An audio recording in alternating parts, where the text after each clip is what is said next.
Every year కూడా మనం promise తీసుకుంటాం, వాగ్దానం తీసుకుంటాం. కొంతమంది దైవజనుల దగ్గర నుంచి ప్రవచనంలో తీసుకుంటాం. కొన్ని ఫుల్ఫిల్ అవుతాయి, కొన్ని ఫుల్ఫిల్ అవ్వవు. ద బిగ్గెస్ట్ క్వశ్చన్ ప్రతి ఒక్కరికి కూడా ఏముంటుంది అని అంటే, ఇది ఎందుకు ఫుల్ఫిల్ కాలే, ఈ ప్రామిస్ నా లైఫ్లో ఎందుకు ఫుల్ఫిల్ కాలే, ఈ యొక్క వాగ్దానం ఎందుకు ఫుల్ఫిల్ కాలే, ఈ ప్రొఫెసీ ఎందుకు ఫుల్ఫిల్ కాలే, ఎందుకు నా లైఫ్ ఇంకా మారలేదు. ఇప్పుడు కొంతమంది 2020లో 2021లో మంచి మంచి ప్రాఫెసీస్, మంచి మంచి ప్రామిసెస్ తీసుకున్న వాళ్ళు ఉంటారు. బట్ స్టిల్ ఇప్పటికి కూడా 25కి వచ్చినా కూడా ఆ యొక్క వాగ్దానం ఏదైతే ఉందో అది నెరవేర్చబడకుండా ఉండొచ్చు. వాళ్ళకు ఒక మదిలో క్వశ్చన్ ఉంటుంది. ఇప్పుడు 25 వచ్చింది, ఓకే, వాళ్ళ లోపల ఒక ఆశ ఉంటుంది, సరే దేవుడు ఇప్పుడన్నా మారుస్తాడేమో, వాక్యం విందాము, వాగ్దానం తీసుకుందాం, ప్రవచనం తీసుకుందాము అని ఆశ ఉంటుంది.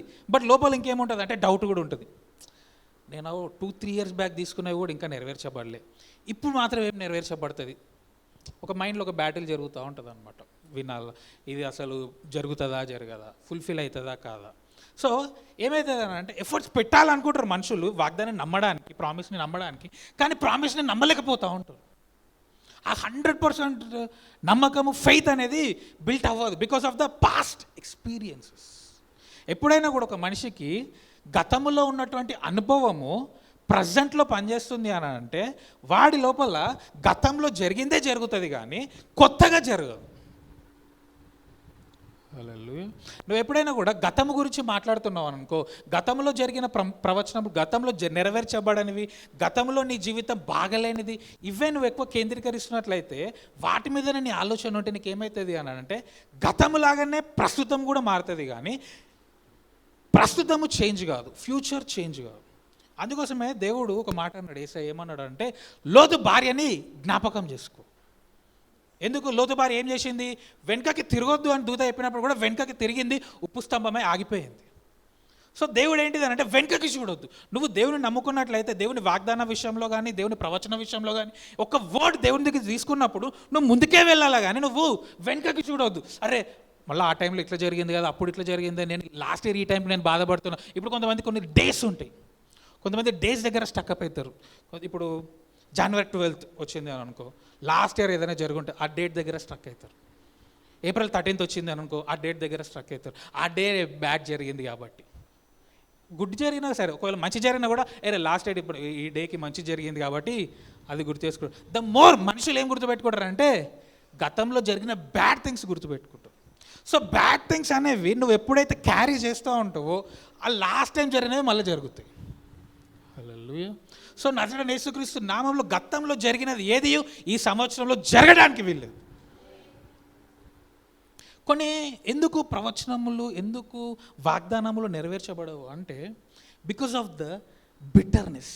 చెప్పండి, బిటర్నెస్ అంటే చేదు.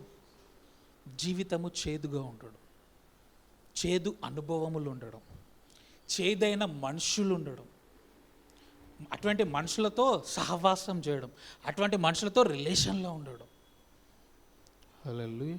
కొంతమందికి తల్లిదండ్రులు చాలా చేదైన అనుభవం ఇస్తారు, వాళ్ళ దగ్గర నుంచి మధురంగా స్వీట్ వర్డ్స్ అనేవి రావు, ప్రేమగా మాట్లాడరు, ఎప్పుడు చూసినా కోపంగా, చిరాగ్గా, ప్రేమ లేనట్టుగా మాట్లాడతారు. అదేంటిది? చేదు. ఈ చేదు అనుభవములు అనేది ఏం చేస్తాయనంటే, నిన్ను ప్రామిస్ని ఫుల్ఫిల్ చేసుకోకుండా ఆపుతాయి. హెబ్రీలకు రాసిన పత్రిక 12:15 నుంచి. హెబ్రీలకు రాసిన పత్రిక 12వ అధ్యాయము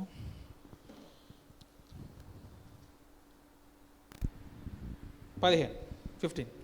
హెబ్రీస్ చాప్టర్ 12 verse 15. మీలో ఎవడైనను దేవుని కృపను పొందకుండా, దేవుడు అందరికీ కూడా కృపనిచ్చేవాడు. అందరికీ కూడా దేవుడు కృపనిస్తాడు. నీ జీవితం బాగున్నా బాగలేకపోయినా, నీ జీవితంలో నువ్వు కృపని చూస్తున్నా చూడకపోయినా, దేవుడు మాత్రం నీకు కృపని ఇచ్చి తీరుతాడు. హల్లెలూయా.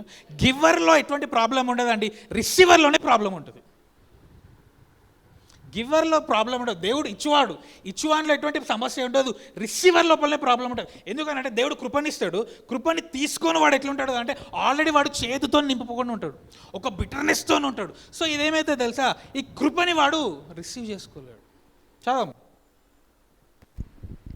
మీలో ఎవడైనను మ్మ్. దేవుని కృపను పొందకుండా ఆ. తప్పుపోవునేమో అనియు అంటే దేవుని కృప అంటే ఏంటి తెలుసా? Grace is the promise. Grace అనేది ఒక వాగ్దానం, కృప అనేది. సో ఆ కృపని తప్పిపోకుండా అనియు చేదైన వేరు ఏదైనను వెయిట్ ఏంటిదంట? దేవుని కృప అంటే ఏంటిది? ఒక వాగ్దానము. ఆ కృపని పొందుకోకుండా ఏదైనా చేదైన వేరు నీ లోపల ఉందా అని చెక్ చేసుకుంటూ నడుపు.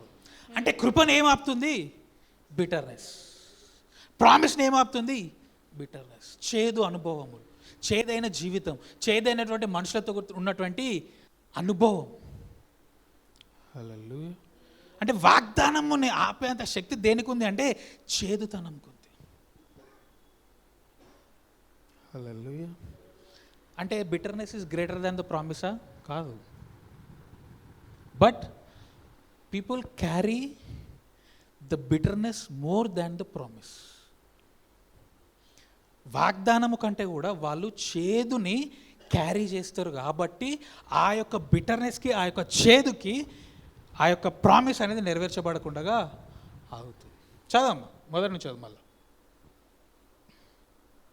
మీలో ఎవడైనను దేవుని కృపను పొందకుండా తప్పిపోవునేమో అనియు చేదైన వేరు ఏదైనను మొలచి కలవరపరచుట వలన ఏం చేస్తుందంటే చేదైన వేరు మొలుస్తుంది అంట.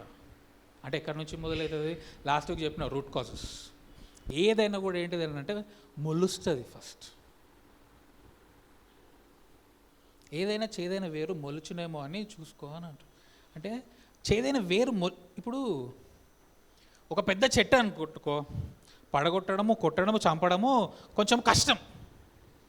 కానీ అప్పుడే మొలిచిన గడ్డిని ఏం చేయొచ్చు? పీకి పడేయచ్చు.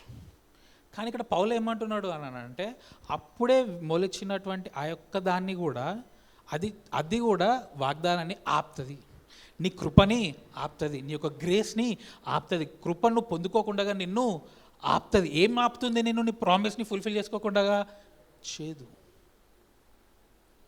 హల్లెలూయా. బట్ రిమెంబర్, ఆ యొక్క చేదు అనేది నీకు దేవుడు ఇవ్వలేదు, ఆ చేదు అనేది నీకు మనుషులు ఇచ్చారు.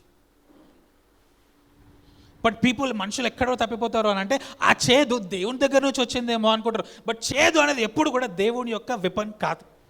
దేవుడు ఎప్పుడు కూడా ఒక మనిషికి చేదు అనుభవంని ఇవ్వడు. దేవుడు ఏది ఇచ్చినా కూడా ది బెస్ట్ ఇస్తాడు. హల్లెలూయా. సో నీ జీవితంలో నువ్వు చేదు చూసినట్లయితే ఆ యొక్క చేదు అనేది ఈ లోకంలో ఉండటం వల్ల వచ్చింది, లోకం నుంచి వచ్చింది, ఈ లోకంలో మనుషుల వల్ల వచ్చింది. అని దేవుడి నుంచి ఏది కూడా రాలే. చదమ్మా. మీలో ఎవడైనను దేవుని కృపను పొందకుండా తప్పిపోవునేమో అనియు చేదైన వేరు ఏదైనను మొలచి కలవరపరచుట వలన అనేకులు అపవిత్రులై పోవుదురేమో అనియు. ఏం చేస్తారంటే ఫస్ట్ కలవరం. అంటే ఒక మనిషి లోపల కలవరం అంటే ఇప్పుడు తొందరగా డిస్టర్బ్ అయిపోతారు, తొందరగా భయపడిపోతారు. ఏం జరిగిపోతుందో, ఏమవుతుందో అని కలవరపాటు ఏంటిదని అంటే ఇంగ్లీష్లో ఏమంటారు దాన్ని? అదే ఒక కలవరం, ఒకలాంటి టెన్షన్, ఒక యాంగ్జైటీ, ఒకలాంటి యాంగ్జైటీ ఉంటుంది. అంటే ఇప్పుడు నేను బ్లెస్ అవుతానా కదా, ఇప్పుడు మా ఇంట్లో ఏం జరుగుతుంది, ఇక్కడ ఏం జరుగుతుంది, నా చర్చ్ ఏమవుతుంది, చర్చ్ ఇంక్రీజ్ అవుతుందా కాదా, నేను ఫైనాన్షియల్ బ్లెస్ అవుతానా కాదా, ఈ యొక్క అప్పులు పోతాయా పోవా. చేదైన వేరు. ఈ చేదు అనుభవం నేను ఏం చేస్తుంది అని అంటే కలవర పెడుతుంది. బిఫోర్ నీ దగ్గర చాలా గొప్ప విశ్వాసం ఉంటుంది. బట్ ఎప్పుడైతే చేదు అనేది నీ జీవితంలోకి వచ్చిన తర్వాత, చేదైన మనుషులు వచ్చిన తర్వాత ఏమవుతుంది అంటే ఆ వేర్లు అనేవి మొలిచిన తర్వాత నీ లోపల యాంగ్జైటీ పెరుగుతుంది, ఆ ఫెయిత్ అనేది కొంచెం అటు ఇటుగా అవుతుంది. So grace is the promise. కానీ ఆ ప్రామిస్ని ఏది ఆపుతుంది అంటే ఒక చిన్న మొలక, ఒక స్మాల్ సీడ్. దానివల్ల నీ లోపల కలవరపాటు పడి ఏమైనా అపవిత్ర అవుతలేమో మీరు చెక్ చేసుకోండి. Check yourself. ఈ రోజు నుంచి నీ జీవితంలో ఉన్న ప్రతి చేదు కూడా బయటికి వెళ్ళిపోతుంది.